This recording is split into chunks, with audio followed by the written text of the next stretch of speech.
Now we come to Psalm 128, and over this psalm there can be written, Home, Sweet Home. And Luther called it the marriage song. And you have here a description of happy family life.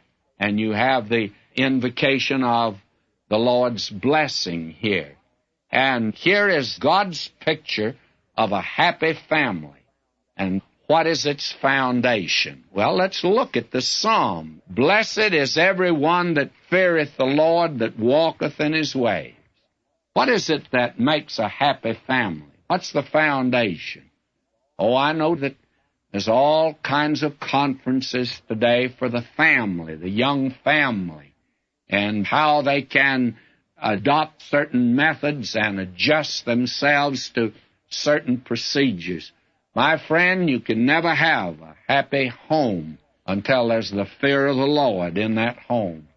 And a home where they walk day by day in the home in the ways of the Lord. This idea today that psychologically that you will learn to adjust your finances, and the wife is to do this, and then when you have a quarrel, why, you are to work things out. It's like the man that was asked the question why he had lived so long. Well, he said, I've lived outdoors. I've had an outdoor life. They said, well, we didn't know that. Oh, yes, he said. He said, when I got married, why, my wife and I decided that every time we had a quarrel that I'd go outside. He said, I've had an outdoor life. Well, my friends, may I say to you that that's not the way it's done.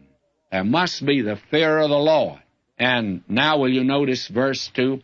For thou shalt eat the labor of thine hands, and happy shalt thou be, and it shall be well with thee. It's a place where the husband works, by the way.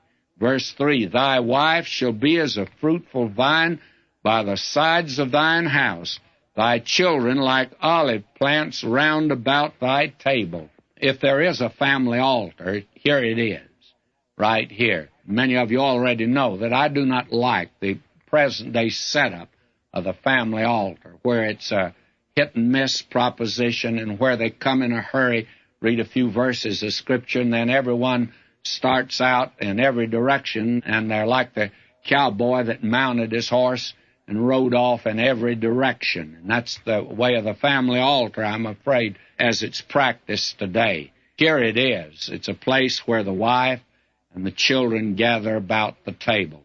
And notice verse 4, it says, behold, that thus shalt the man be blessed who feareth the Lord.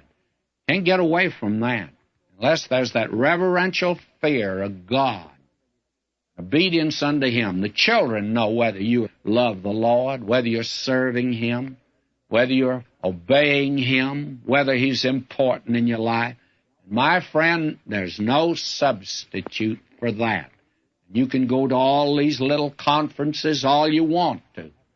You never have a happy home until you get rightly related with God. And when you get rightly related with God, then it'll be amazing how many of these other problems that they just fall into place and take care of themselves.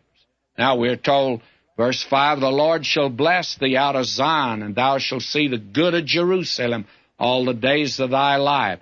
Yea, thou shalt see thy children's children, and peace upon Israel.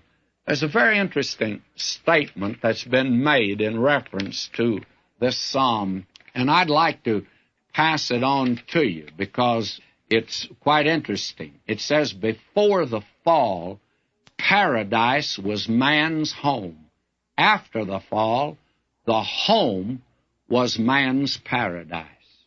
And friends, it can be either paradise or the opposite of it. This is a wonderful little